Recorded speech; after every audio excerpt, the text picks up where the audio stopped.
Welcome back, Carpet Farms fans. Today we are reblading the gangs on the Massey Ferguson, what is it, a 520, I think, disc. You can see I already did this side. I still need to do the wings yet.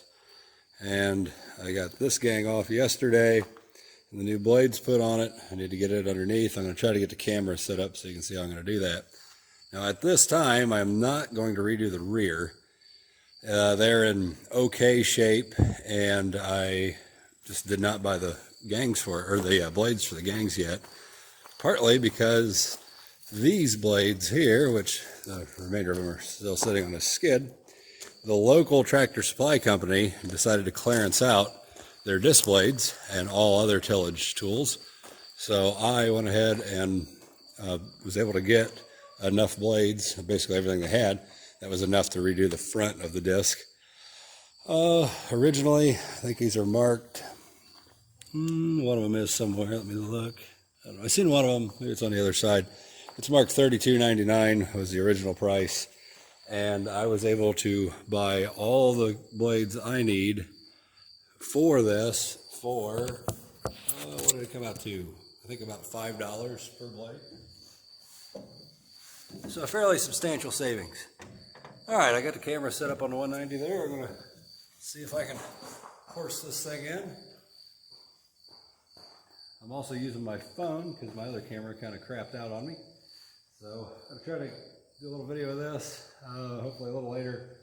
I need to work down some wheat stubble with it. We're gonna put out a fall plow down, essentially, or cover crop, there we go, consisting of some wheat, which most people don't use, but I had a little bit of seed left over, and some radishes, those tillage radishes that are supposed to shoot a root down into the ground up to, I think they say 8 or 12 inches deep, and then they decompose after frost. They slowly rot away and they leave a nice big hole in the ground. I've never tried them before, but I wanted to give them a try this year. So I'm going to try to horse this thing under there by myself. Don't laugh too much, it is heavy.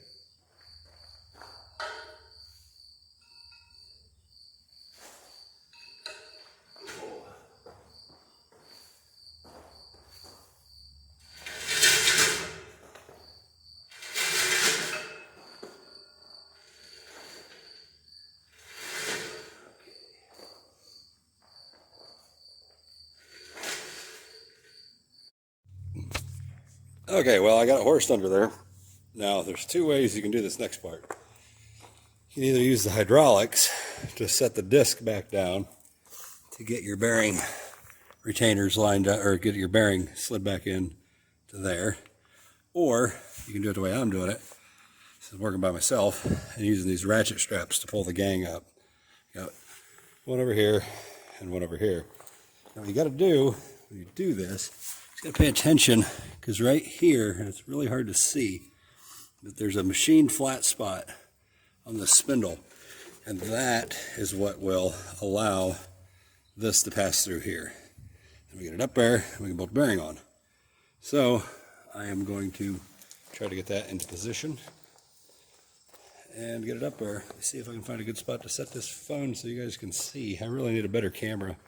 If anybody has any advice on a good camera, let me know in the comments. Nope, tread's gonna block you. How about that? Will that work? Okay, that one looks good there. Release your strap. Let's see where we're at on this end. Running out of strap. Running out of ratchet rather. Okay, I have to reposition the strap. Now,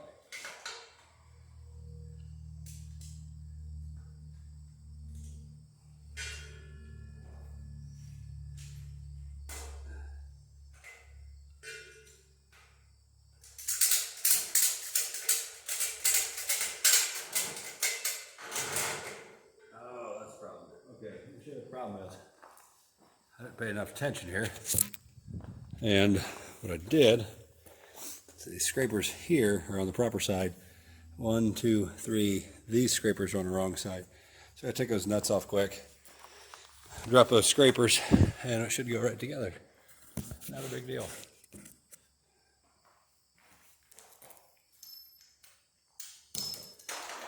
Scrapers you're going to need to reset after changing your displays anyway.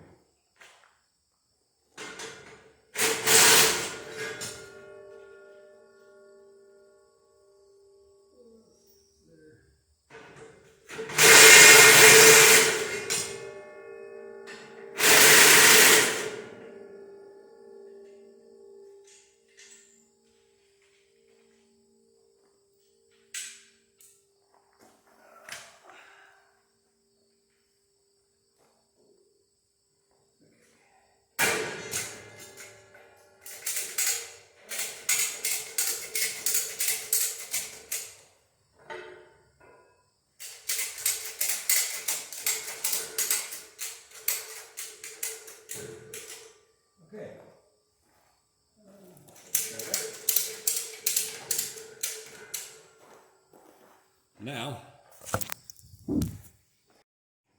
Now we can see I was able to pull these up into there.